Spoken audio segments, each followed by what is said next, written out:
All right, Kari, we're on here, so we'll give everybody just a moment to come on, get notified, and so on and so forth. And I Uh, will check here, make sure we've got sound. It's always good if we actually have sound. Yeah, I can hear myself. Um, Great. that's a good start. And then please, anybody watching, first and foremost, feel free to drop a comment or a question for Kari as we go in the comments. I'm happy to tackle those, and I'll keep an eye on them, and I'll let you know. And then also, if for whatever reason you all can't see or hear us, or my collar's out of whack, which it looks like it's going to be on this shirt, that's just how it is. Let me know, or if I sound like way too loud with my booming, projecting voice, I have to turn my own volume down here. So if we're having any problems, folks, just please let us know. So um, anyway, so here we are, another great episode of the wonderful show that's getting so much traction and views and stuff like that. So thank you everybody for tuning in. I know a lot of people just don't have anything else to do, so we're gonna watch Ballman tonight. Um, but Kari, you're here, and so that'll probably drive even more traffic. Look at this, I'm getting fancy now. I'm figuring out the little logos. I got your logo down here, and Okay. cool stuff like that. So anyway, thank you for joining me this evening. And Crystal Dandridge, who tunes in usually, and she suggested to have you as a guest. And um, we'll do the usual thing, like we want to hear your background, your story, how you got to be here running for juvenile court judge in Hamilton County. But I can tell you, just like on background, that something I've been purposely focused on because the Republicans have controlled the Hamilton County Courthouse and used that as kind of almost like I don't want to say breeding ground, that doesn't sound right, but a training ground for their Like the minor, attorneys. What's that? I say like the minor leagues. Yeah, that's exactly, and the prosecutor's office, and so I know it's something for the Hamilton County Democratic Party, for our judges and our judicial candidates, and for me, I was super active in 2018 and helping, and we got a number of our judges in there and started to make some kind of inroads in that regard and getting the team in place, which is great to kind of break up that stranglehold at the courthouse. And so, maybe we can touch on that and some of the things that, the plans, the things that you want to do differently. But before we do that, we'd just like to allow you to introduce yourself, tell everybody a little bit about you, how we got here, and we'll go from there. So thank you for joining me. And thank you for having me, Derek. I really appreciate it. Like you said, the quarantine has us reaching for new modes of entertainment, but also new modes of campaigning and reaching people. Right. And I really, really appreciate being on. And of course, thanks to Crystal, who's always looking out for all of us as Democrats. So Yeah, she's everywhere. Like, I don't even know. She'll tag me. She's on Twitter. She's on Facebook. It's all like relevant stuff. I'm like, she's everywhere. Like when you can be out, she's everywhere, and then online, she's everywhere. So yeah, she's awesome. I know, I think that too. She's Superwoman. But so thanks again. But just a little bit about me. Like you said, I'm running for Hamilton County Juvenile Court Judge. I am in the primary election right now that got extended thanks to the coronavirus. So it will end on April 28th. If you haven't voted yet, make sure you go to the Board of Elections website and Mm-hmm. request your application to get a ballot. So there will be two steps. You have to request the ballot application, and then you have to fill out the ballot and send it back in. Right. But hopefully at the end of this process, I will be the official Democratic nominee for Hamilton County Juvenile Court Judge. And you are I've in been the endorsed by primary. the In the primary, you are the endorsed candidate by the party, correct? That's right. Yeah. I was endorsed by the Hamilton County Democrats and some other organizations around town, some union affiliates, and Bold New Democracy, which is one of everybody's favorites. So just as soon as the primary ends, we will kick it into high gear into running against the incumbent judge and taking the juvenile court half back for Democrats. There's two judges, and only one of them is up for election this year. Okay. And let's circle back because I want to hear more about your specific plans, maybe not only for the campaign and how that looks differently under these, times when folks are trying to think about how do we reach voters, but also your plans for the Yeah. office. But I think one of the things that people find most instructive as they've watched, and we've had some great guests on and have more booked out as well. But people want to know maybe what we don't typically hear in either a stump speech, if you're at a campaign event, or just reading on a website. Like, how'd you get here? What drove you to do this? And obviously, you're an attorney or with the public defender's office now in Hamilton County. But the focus on the kids and the juvenile aspect in the community, I think, is very important. And so, where did you grow up, and how did you get the desire to do this? Great. Those are great questions, and you would be a great political consultant for creating stump speeches. But I'm I not just making. I don't know what I'm doing. I just make it up. I just talk. But thank you. um, I grew up in Northwest Ohio. I have two younger sisters. My parents are both from Northwest Ohio. It's called Tiffin, Ohio. It's Hmm. a smaller town. It's very insulated with family members, and my friends and their family members were all there. And so I truly grew up in what we refer to as the village that raises a child. I have a wonderful family. My parents both worked really hard to give me, my sisters and me, as much as they could, and to us that was everything, and it was the world. And what I realized when I came to college, I went to Bowling Green State University, and then I came to Cincinnati for law school. And what I realized when I came to law school was I had an amazing childhood, an amazing experience, and that is an anomaly for some neighborhoods and some communities. Right. And that struck me as not fair. And of course, having the witty and smart parents that I did, I knew that life's not fair. I didn't have that expectation, but I definitely thought that the way that the world works for everyone has to at least have some common denominator of fairness. And that happened when I was in law school, and I got to see kids who were locked up in our state prisons. And that was an experience that I think very few people get to have, and especially as a law student. I had a great mentor that exposed me to lots of different things.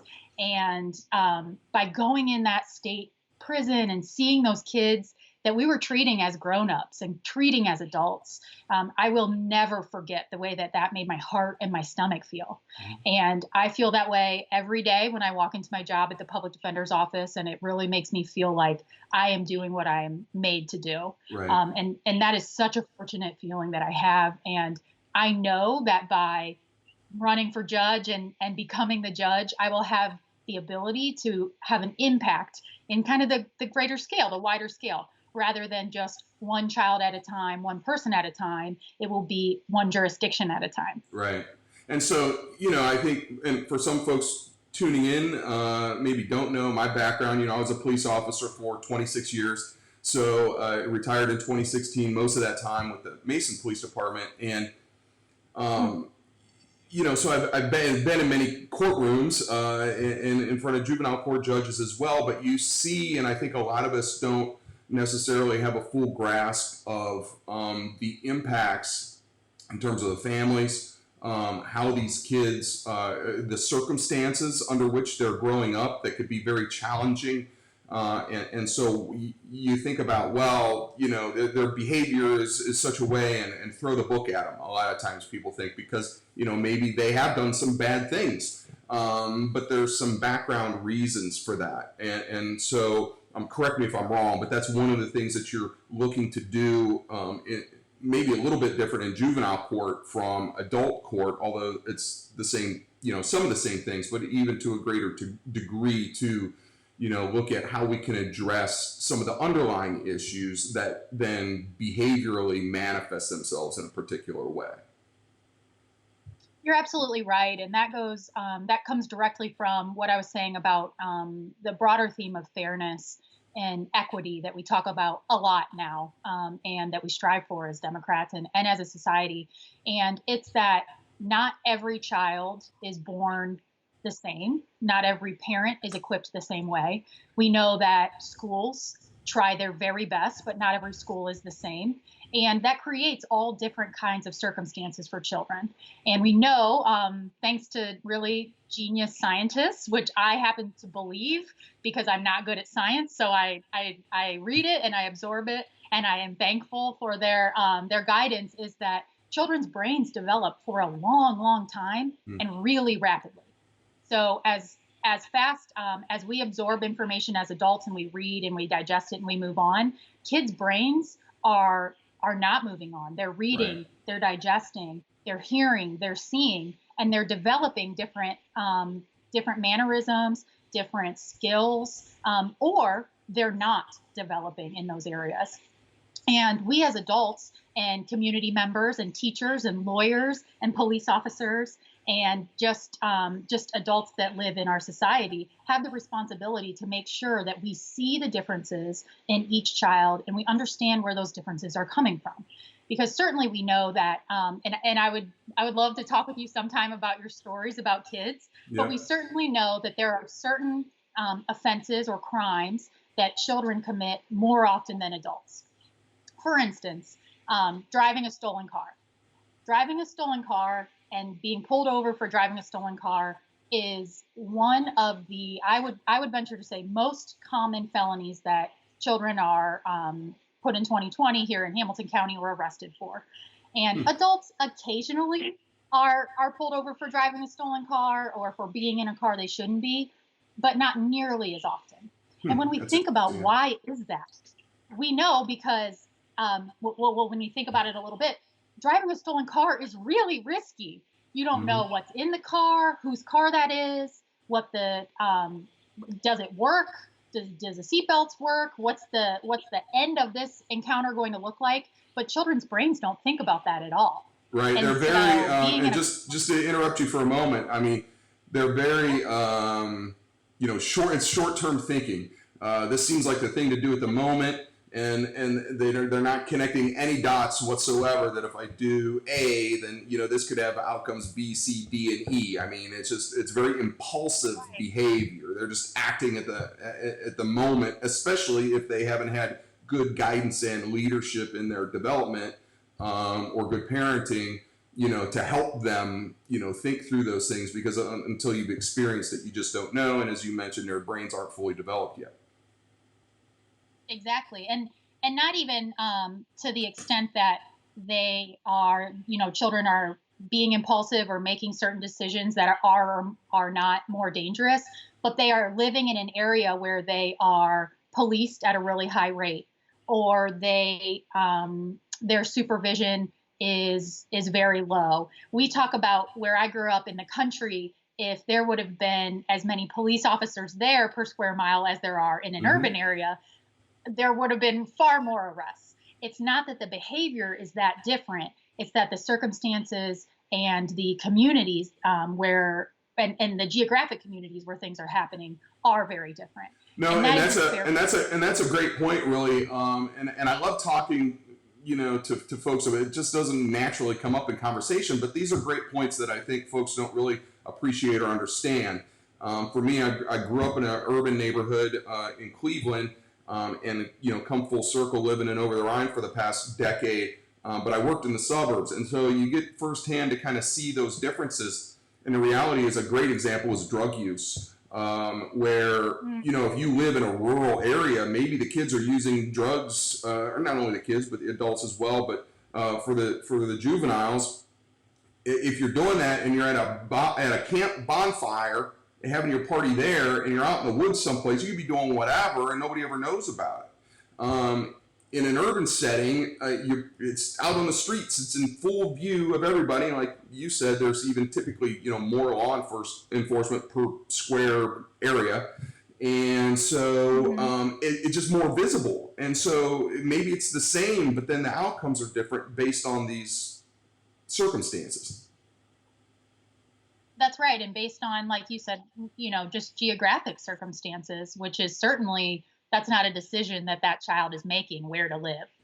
And so I'm of course very interested in your interaction. I know you live in OTR, And like you said, we're an officer in Mason. Do you see a big difference in the way kids behave in the two neighborhoods that you're most familiar with, where you lived and where you worked? Or to Well, you, have you seen kids are kids? I think kids are kids to a degree. I think a lot of it is dependent upon the families. In other words, if they're low income and low resourced, I think those, no matter where they're at, tend to be handled typically. Then you think about in terms of the schools. I think we know there's a lot of statistics out there. Need to get Morosky or somebody from the school board on to talk about this, but if it's a school and all of the kids are in this school are low income, low resource, I mean, if they don't eat breakfast in the morning, and then you expect them to act right all day. I mean, Maslow's hierarchy of needs, right? So I think when you just have a concentration of poverty, a concentration of families in these circumstances, and then that's what you know, and that's what you're around. I think that's where you have these outcomes. So I would say a lot of it's similar if all of the circumstances are similar and if they have the same level of resources or not. So I would say in neighborhoods where you have just a much higher percentage of poverty and other factors like that, then you're going to see more of the issues and problems. Mhm. Yeah, I agree with you. And I think that we have all been hopefully exposed to Brian Stevenson either through reading the book or watching the movie or the YouTube channels. And at the risk of misquoting him, he reminds us that the opposite of poverty is justice. And that especially applies for children. Again, we have to remember that children that we don't let them make their own decisions about where they live, where they go to school, usually even what they eat for breakfast or for lunch or dinner. We don't let them handle those menial decisions. Right. But when they come into a situation and they interact with either law enforcement or the courts, we ask them to make really big decisions. So we ask them to accept that they've been charged with a felony for something that they've heard their friends getting away with, for lack of better words, or we ask them to tell us some really serious things about what's going on at their homes or at their schools. And that's so much pressure for a kid. And so I think when we take into account what you were saying about poverty, what we think about when we think about what we want for children everywhere, and then when we also think if we were put in those situations that a lot of children are, regardless of your socioeconomic status or your age or the community you come from, we think we as adults have to do better for them. We are Right. asking them for something different almost at every turn. And it just doesn't seem fair. And that is really at the root of why I'm running for judge. Wow, that's powerful and deep stuff. And just to check in a couple of comments real quick, and please, anybody, if you have any questions or you want to comment on the discussion, please feel free, and we'll try to weave that into the discussion. Ed says, "Go Kari." Ed Bloom. I'm assuming that's some relation to you. Yeah. And my buddy Tony stopped by to say hey. So what's up, Tony? Good to see you, man, in Norwood. So this brings up an interesting, and maybe it's not directly related, but kind of. One of the things I was concerned about, and actually did a video before I started doing the kind of the group or not group stuff, but just having guests on, me going on my rants. One of the things I was concerned about with the whole everything going on with coronavirus, COVID-19, quarantine, and all of that is now you have kids that were at school all day. Who knows what's going on at home now in some of the homes. A lot of times the school is the safest. They get fed, they're safe, and they have very bad home situations. I think a lot of us don't fully appreciate really how challenged some families are. And some kids are, and what do? They're kids. They have no escape. But school is that. And then also, so now they're home all the time, and this adds stressors to a family, right? If they're already under challenging circumstances, now the kids are home all day. They're running around. They've got all this energy. They're supposed to be inside. Maybe mom's at her wit's end with everything that's going on. Now there's financial problems. Maybe people are out of work. So how is this going to impact? And I think we're starting to see this data now. I'm starting to see some numbers behind this where calls, domestic violence related calls are on the upswing. And maybe like with in terms of kids being abused in homes, we don't even know right now what all of these impacts and outcomes are. But I don't think it's a big stretch to think that because of all of these external factors that are happening right now, and the kids being home from school, that these challenged homes are even more challenging. And when I say that, I mean, what does that really mean? There's kids being hurt, there's kids being abused, and and it's not pretty stuff. And I've been there, and I've been in some of these houses. But that's the reality of it. It's easy for us to talk about it in our nice surroundings, but that's a concern of mine right now. So I don't know if you have anything to share like on that in that regard. Sure. And I understand what you're saying, and working, like you said earlier, at the public defender's office gives us, the attorneys who work there, and the other staff and social workers who work there as well, a very inside look at what happens in a lot of private situations in families. And so this quarantine is not necessarily new insider information, but just a lot more of it.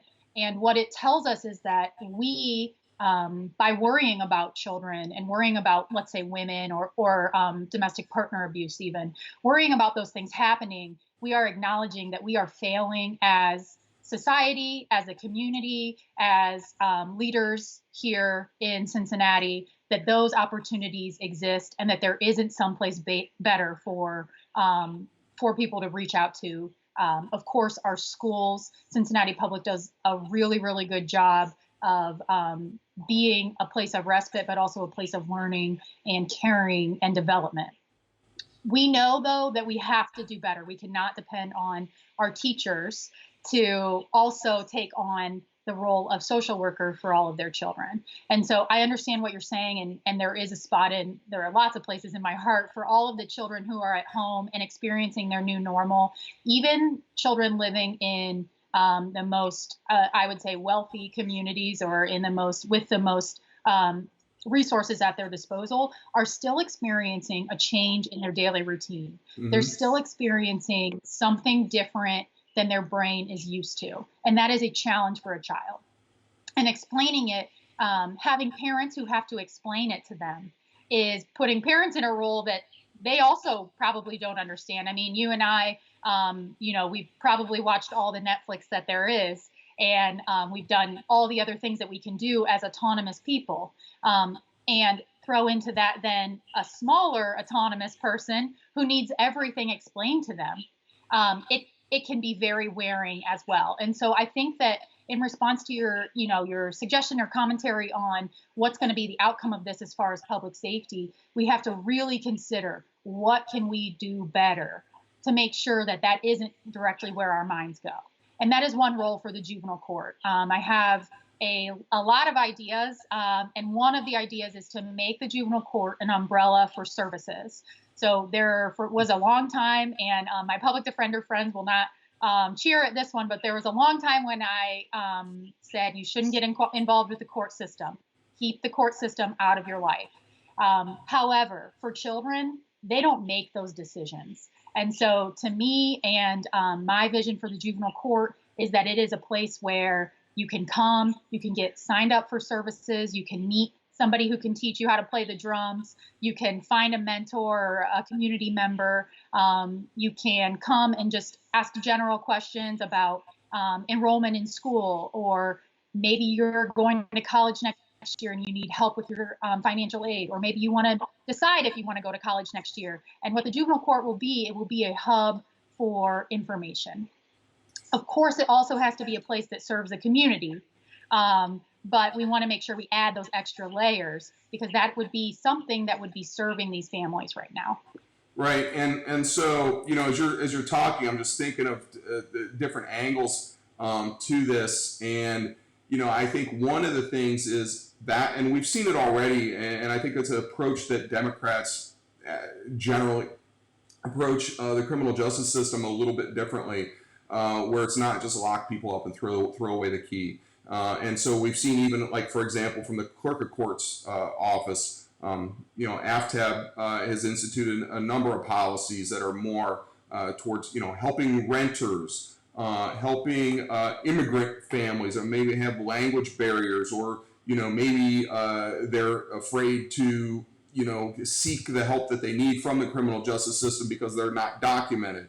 And so, but nevertheless, how can we help them, and in so doing also help the community? Because that's not to say that there aren't people that need to not be among us, or at least for a period of time, because of they're a threat. And so, I think one of the things is to just keep in mind that it's a balance. And so sometimes, folks are clear over here on the lock them up and throw away the key. By the same token, that doesn't mean that everything is just, do whatever and you roll out the red carpet for people.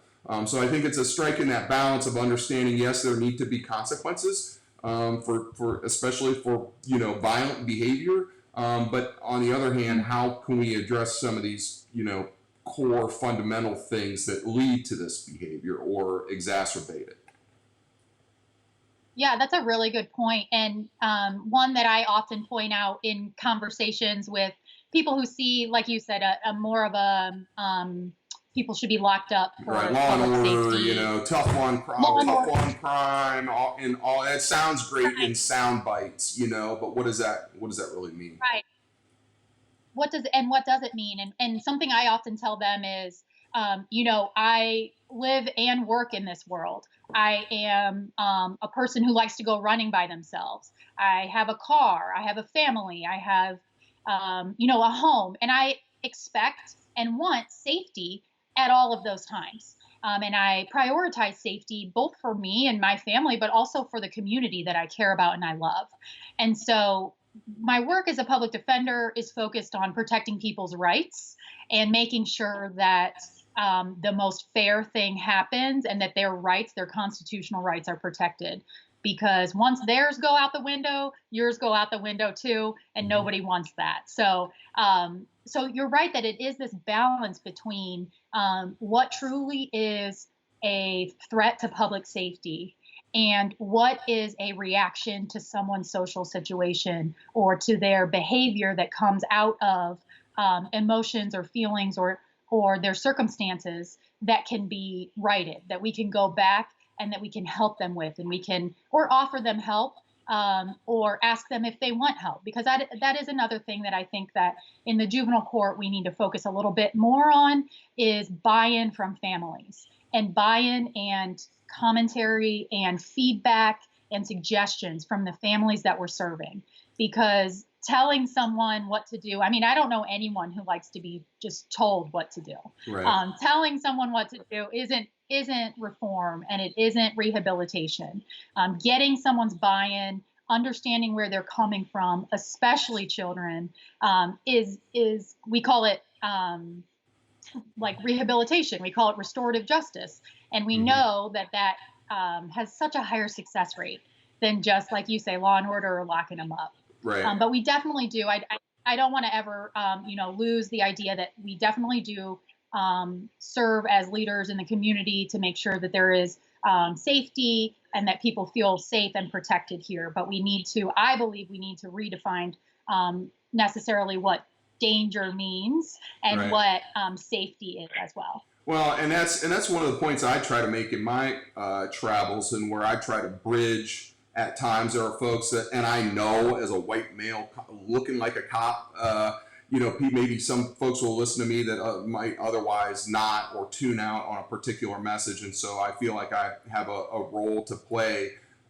there in trying to bridge some of these things. And the other kind of angle to that is a lot of times people don't connect these dots, but at the end of the day, I think we all want people not to end up in front of the judge. We want people not to end up in, and so if we look at addressing some, public transportation is one of my big issues, right? If people can't, you're like, I don't want that. I have a car. I'm not paying for that.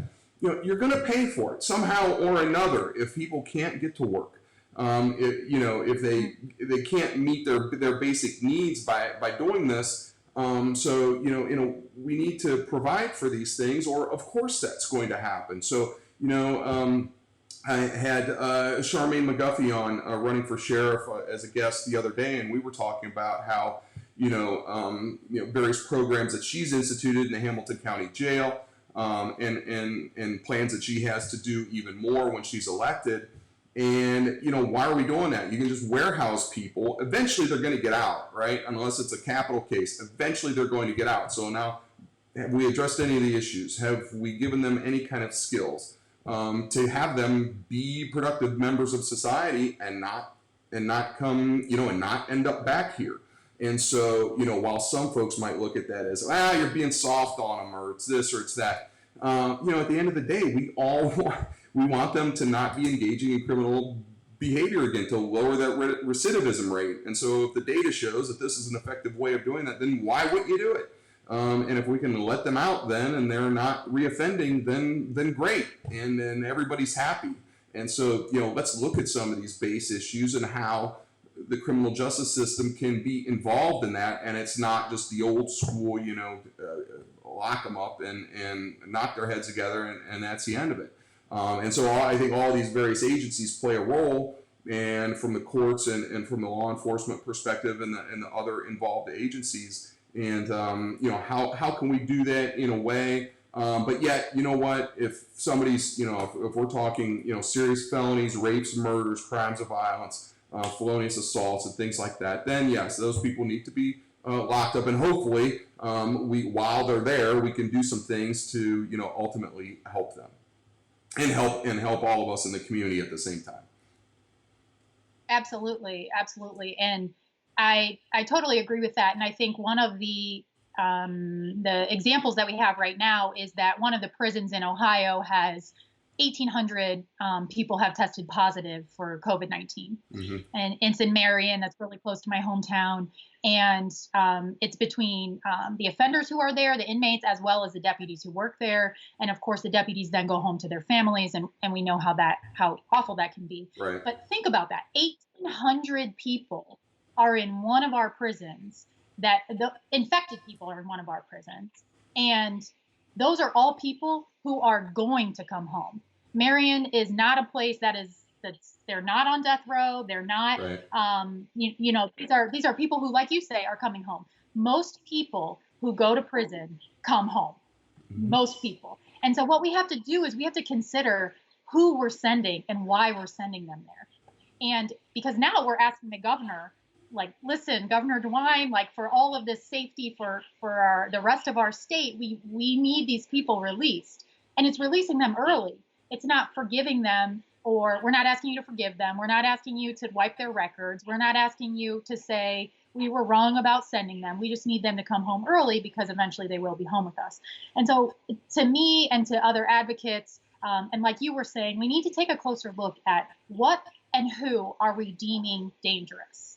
And I think it's more about who, and I think it's more about who's making the decisions on who goes to prison and who doesn't, which leads us, of course, to the discussion about why I'm here with you, why there's 13 Democratic judicial candidates running this year, and why that is so important for Hamilton County.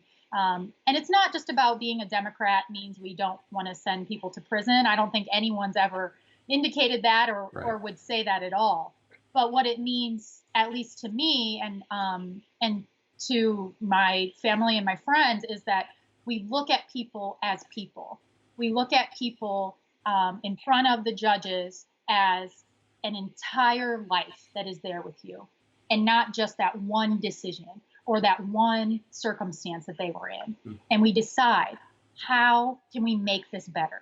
Because on one hand, we have, a person or the state or a business that was harmed. And then on the other hand, we have another person or a business or the state who maybe caused the harm, but was also likely harmed as well. Right. And so thinking through. And just to kind of segue in on that, because the victim plays a role in the system as well. And so, and the victim does have rights, and many of those are written into the law that, notifications of different things. but that's not to, we're talking about the offender a lot, but that's not to say that we do need to consider the victim in any particular crime or circumstance, and what is fair to them as well. Absolutely. I think that we have to, for this restorative justice idea to work, we have to consider everyone's opinions, but the judge then makes the decision. Nobody's opinion of what should happen is more important than the judge's. And that isn't always the situation that we have now in our criminal justice system. So that's great. I want to hear that, and that actually kind of ties into a question. I'd like to know, so as the courts are kind of somewhat closed down, or maybe you can tell us more about what the current status is, what's happening with the courts right now. And also, Joyce Powdrill is on with us, and Joyce is asking, kind of relatedly, how should the juvenile court take leadership during this time with the children and the families, and maybe what's going on now or what isn't going on that should be. I think a lot of people, if they've not experienced it, they don't know what some of the issues and problems are. How can we address it? What are some of these things, and how can we address them?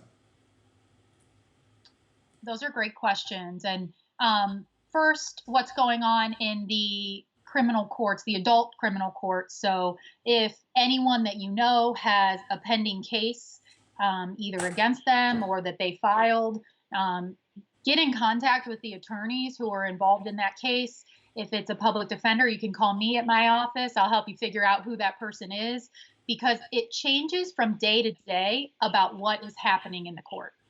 And the COVID-19 situation we've never had this before. So there's no way to say that we're doing it right or wrong. And there's no way to predict what's going to happen in the future. So make sure you stay in contact, because the courthouse is, for most instances, closed. There's court on a couple of days, and a couple of judges are there each day. And it really depends on what your case is, whether or not you need to come to court. So make sure you check in with that lawyer. Right. With regard to the juvenile court, I will say that right now at 2020, as we refer to it, or at the detention center, it's my understanding that the population is pretty low, which is encouraging, and is something that we would like to keep that way, even after this pandemic lifts. And that the juvenile court is having hearings, I believe, only for locked up children, which is essential. We have to continue having those hearings. We cannot keep people or children locked up without an opportunity to be heard. And are they doing that? Are hearings being held remotely right now with social distancing? Do they have? I tell a lot of people just don't know what does that actually look like? Is there technology now in the courtroom that you can do these things distant, remotely and so forth? Yes. So in the juvenile court, they are having, I'm not sure what platform they're using, so I don't want to misspeak, Sure. but they are using video conferencing for their hearings. And I believe every party has their own entry into the video conference. So the attorneys, the prosecutors, the clients, and the judges, and the magistrates. In our adult court system, there are a couple of courtrooms who are using video conferencing. However, most are still either having face-to-face court or have canceled their dockets or canceled their court. The courtrooms are, in common pleas for felonies, are big enough that we can social distance there. Everyone wears a mask, and we make sure that we are taking as many precautions as we can. Remembering, though, that we are there to protect people's rights, everybody's rights. We're there to protect everyone involved's rights, and just canceling things so far hasn't been the right thing to do. There is a little bit of guidance from the Supreme Court on that. But the juvenile court is doing the video conferencing for their hearings. Okay, cool. And that's good. So things are kind of moving along for important cases, but other stuff is just kind of on hold for the time being. Has there been, and I know this is all fluid right now, the governor's talking about Maybe we're going to start opening up some things on May 1st and slowly do that. Do you have any sense of, or is there scuttlebutt around the courthouse about, when, things are going to be more open, and what's, what that's going to look like when the general public is allowed back? Is everybody going to get a mask at the front door when they're coming through security, or how's that going to work? Right. There are a lot of logistics to consider. And thinking about how many people come through the courthouse today is, it's really astounding. But the kind of unofficial word that we have been talking about in our office is that May 1st is not feasible to open the courthouse back up. We are still seeing the decline in the number of hearings we can have and the number of people who can come into the courthouse. We kind of haven't bottomed out yet. And it feels like until we reach that place of the bottom of no court, no one coming in the courthouse, no new papers or, no new documents coming in the courthouse to really keep it empty for however many days is safe, that we can't consider opening it back up yet, especially to jurors coming in who are coming from all different parts of the county and all different families who might have been exposed to, the spider web of people that goes out from there. Right. And so I really don't think that May 1st is feasible, but I do know that the leadership in the courthouse is kind of following what the governor says. And it seems that the governor is doing a little bit at a time, because I know there are some people who are not super happy about this right. the shutdown for now. To say the least. But I would share that May 1st does not seem, that's not far enough away yet for us. Right. So we've touched on a few things, and I think this has been a great conversation. Hopefully folks are getting some value out of this, because I think a lot of people, you just don't know. And for those of us who are, officers of the court, attorneys, and people that are in the system, law enforcement, and it's just kind of what we do, but it's very foreign to most people, and that's probably good news, right? That they don't know all the ins and outs of it. But I think it's just sharing this information, shines a light on how important these judicial offices are, and oftentimes, especially from a campaign, from the political perspective, it's super weird, and we could talk a little bit more about, your thoughts on how we're like in overtime now with this campaign that we thought was going to be over March 17th, and it just at the last minute got extended, and now you can't do the typical stuff that you would do. But it's a little bit weird in the judicial races, because for one thing, like for fundraising, it's this weird thing where you have to fundraise, but yet you're not actually allowed to ask for money. So it's a thing where you kind of have to, there's a campaign manager, somebody there with you, have to put the phone over, do some things. And then, and then a lot of times when people get, not a lot of times, is how it is. When you go in, you don't see the D or R by the name. Because it's it's a nonpartisan race, although the parties do endorse. And so that's one of the things from the campaign, from the political perspective, I think we've worked very hard at. We saw the successes in 2018, getting that slate card out. And so, people see, because a lot of times you see a big drop off from the ballots at the top of the race, whether it's president, governor, or what have you. And then for folks that vote a straight ticket, I get down to the judges. Maybe they don't know, they haven't watched something like this to see you and kind of get to know you, so maybe they don't know the name. And I look at them and I don't know. There's people that will just guess, or the name sounds familiar. And so we've been focused on, the slate card, making sure you have that, because in these judicial races, there's no D or R on the ballot to indicate that. So what's your sense of that? Has that been, kind of weird? And how have you adjusted at all, or how's it going in this overtime? Just kind of touching on the political, on the campaign side, which I find this stuff very interesting. And then going to November, like, what's that going to look like now? Because there's not, usually you go to the events. Why? Is there going to be events? We don't know if there's going to be events. And fundraising, we're in the midst of almost like a depression now. So it's challenging to call people and ask for money. So what's, from a campaign perspective, how's that been for you, and what do we expect? So I'm so glad that you called it overtime. I'm a marathon runner. I'm a runner, and this feels like about the 33rd mile of a marathon. It's Yeah, here's the finish line. Well, it's guess what? It just moved 10 miles. Keep going. exactly. Exactly. It's campaigning is a lot of a lot of adrenaline, a lot of buildup, of course, for election day, and then to have that extended is a really weird feeling. But I'll tell you that first, your first point about judges and about how do we know who to vote for if we haven't been lucky enough to watch one of your videos or to see other things or meet a candidate in person, is the Democratic Party puts out a sample ballot, which is Right. available on the Hamilton County Democratic Party's webpage, as well as their Facebook, as well as all of the Let me judges interrupt you just there offer. for a second.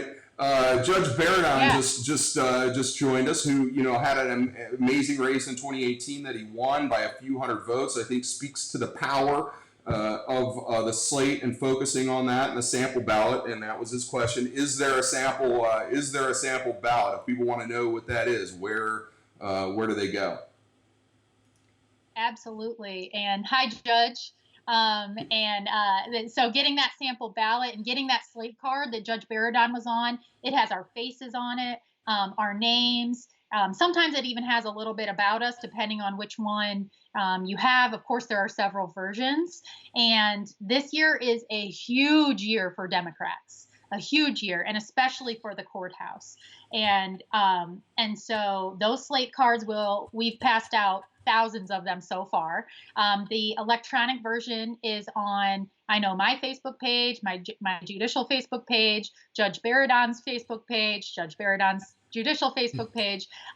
If you Google Hamilton County judicial slate card, if it's not the first thing that pops up, I can't explain how that stuff works because it's everywhere. And so that's something that we're very fortunate as a group to have. Um, Campaigning in this coronavirus time is very, very interesting. I think that what it's doing is it is really showing you, the community, who the leaders are and who the leaders on the ballot are, because it's about us winning and being better and being better as a community in the future. But right now, who is it in your community or on your ballot who is really reaching out and saying, what do you need? What can I do for you? Do you need Right. help? Can you help me? Who is having those conversations with you? Who is really digging in and being a part of whatever solution we can come up with for whatever problem or obstacle we come to? Because those people are the leaders on our ballot, the leaders in our Democratic Party, and those are the people who are campaigning well right now. So it's a really different look. Raising money. Don't tell the fundraisers this, but raising money is so hard in regular times. And right now, with people being laid off and furloughed and wondering how they're going to provide for their families and themselves, it just really is not a time to prioritize campaign funds over people's livelihoods. It just Right. does not feel. It's just not right, and that's my opinion, and that's how my campaign is running right now. Because if it comes to donating to my campaign or asking for it for me, or something else that your family might need in the future, I will never take your money. Right. But again, cut the part out for the campaign folks. They're going to call Having me later. having said that, well, it's easier. It's easier for me to say it. Look, if anybody has the ability right now and cares to send Kari a donation, please do on her website. I actually put votekaribloom.com in the comments. It's challenging anyway, and I could tell you from having run for council in 2017 in my first campaign, our fundraising went pretty well. And thank you to everybody that has or will support me in the future. But it's not an easy thing to do. It's not easy to get on a phone. And like we talked about, it's a little different for the judges because there's some legal things that you have in terms of how do you legally raise money. That makes it even more challenging, really. But it's not, to get on the phone and call people for hours a day in call time. It's just not a comfortable thing, and most people aren't that good or comfortable with it. And so but yet it's a necessary evil. It's what we have to do. It's very expensive. Those things that you get in the mail are not cheap. and everything that goes on. You know, if you have a campaign manager, some kind of paid staff, there's so many expenses, and somehow you have to get the message out. And so it's just it's challenging, it's uncomfortable, and especially now. I'm not, you know, I don't know how that's going to work, and I think everybody's, even, you know, in our presidential race right now, and how's that going to work. It's hard, you know. So it's easier if people just go on the website and just drop a donation, and you don't have to ask. It's just so much easier that way, because there are still expenses, and even, you know, advertising on social media, you know, it's paid ads, these types of things to push the message out. So it's tough, and I think most of us are, you know, in it, not for any kind of glory per se, but, you know, it's truly public service, and this is just one of the things that we have to do, you know, and it's just a necessary evil, as I said.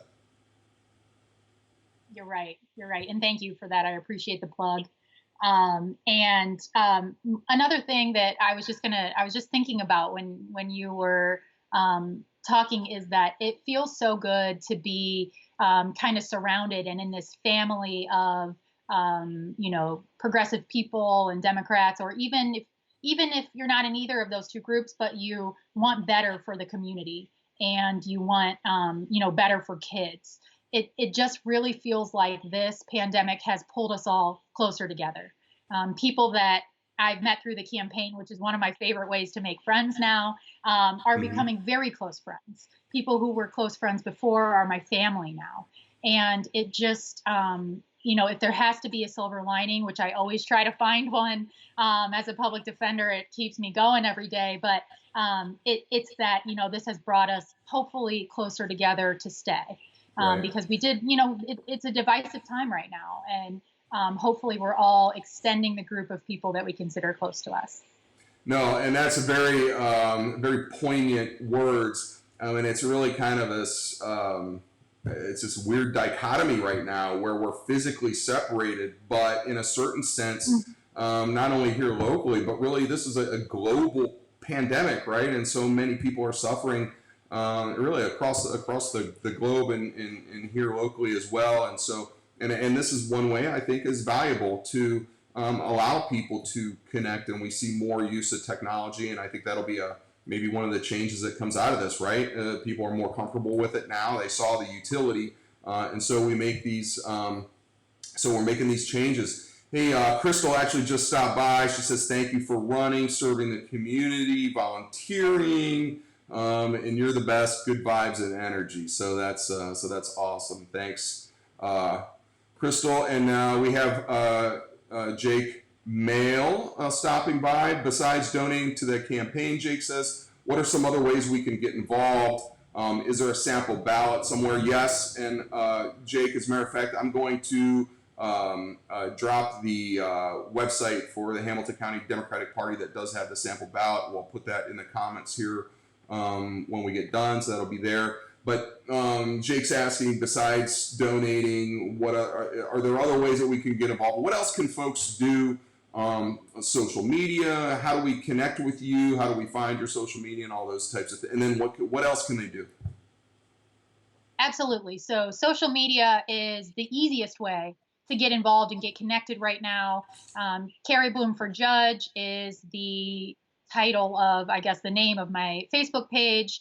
VoteKariBloom.com has a place to put in your email address and your name if you want to sign up as a volunteer, if you want to have a yard sign, if you just want more information, if you want to volunteer at the in November, God willing, Yep. at the ballot, or at the polls. Those are all ways that you can physically volunteer. But Jake, I would, you know, anything that you can do on Facebook or Twitter or any of your platforms that you're using to connect with other people, to share what you know about me as a candidate, or about, you know, voting, how to vote during this kind of strange time of voting, and then connecting my web page in there, because what we're trying to do is just make sure that people remember who the candidates are. Like you were saying, Derek, it's not always going to have a D or an R beside our name, and if that's what's important to people, then you need to find out who is a Democrat and who is exemplifying that, I guess, in their campaigns and their leadership. And so one thing that you can definitely do is say, you know, I am voting for so and so. I'm voting for Kari Bloom because Kari cares about kids, because Kari is going to improve the situation for kids in the juvenile court and beyond.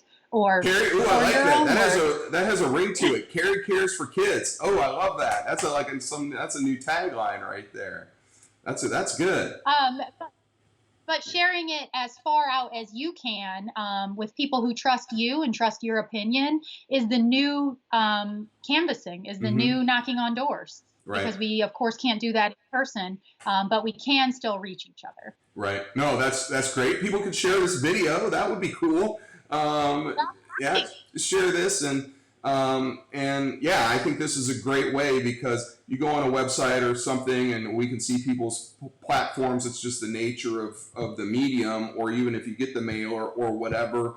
But I think this is cool, and I'm so glad that you took the time and came on here this evening to get to know, like, just have more of a conversation. And I'm sure you'd be happy to do that if anybody wants to reach out and contact you and connect in a more personal way. But this is one way to do that. So please, folks, if you care to share this video around and allow people to get to know Kari as a person. And when you're sitting up there in your courtroom, and you have the robes and all of that, very official and formal. But I think this is a great opportunity to get to know you as a person and see where your heart lies. And I think a lot of times, even just setting the partisan stuff of politics aside, especially in local politics, whether it be at the county level or the city level, a lot of times we can be battling about whatever the national issues are and so forth. But at the end of the day, locally, this is really where stuff impacts people, families, children, obviously, on a very personal and intimate level. And so we can set some of that partisan stuff aside and just say, where does this person's heart lie? Are they authentic? Is this just a bunch of nonsense and they're blowing smoke? Or I get to know them and maybe I disagree with their national politics or whatever. Or I'm a Republican, you're a Democrat, but you know what? I really appreciate where she's coming from, and so I'm going to support her. I'm going to vote for her. Mm-hmm. Yes, absolutely. And anytime, if anyone has any questions or suggestions or commentary, please, contact the campaign, contact me, and we're happy to respond. I'm happy to have as many of these videos as possible. And I agree with you, Derek, that there's a reason that there isn't a D or an R beside a judge's name on a ballot. And it's because it's our job as candidates, but also hopefully elected officials, to be impartial and to follow the law and to make decisions in accordance with the law, but also to put forth what the community cares about. Right. And the elected officials in your community are a reflection of the society in your community. And so sometimes, I'm just as guilty of this as anybody else, is voting for someone based on their political affiliation. And I think now we know, probably more than ever, that that's not always accurate. Right. No, that's good stuff. And so with that, I think we're kind of coming to the close here. Is there anything else that you like to add? Is there anything else important points that we missed? We'll get up in the comments, social media, website, all of those kinds of things, the sample ballot for the Hamilton County Democratic Party. But on a closing note, is there anything else you'd like to share? Again, thank you so much. And thank you for everyone who's watching. My only ask of everyone is to become as proximate as possible to the issues and the obstacles that are going on right now and that might go on in the future in your community or in with the families who surround you, because it really informs the decisions that we all make, and it really brings us closer together.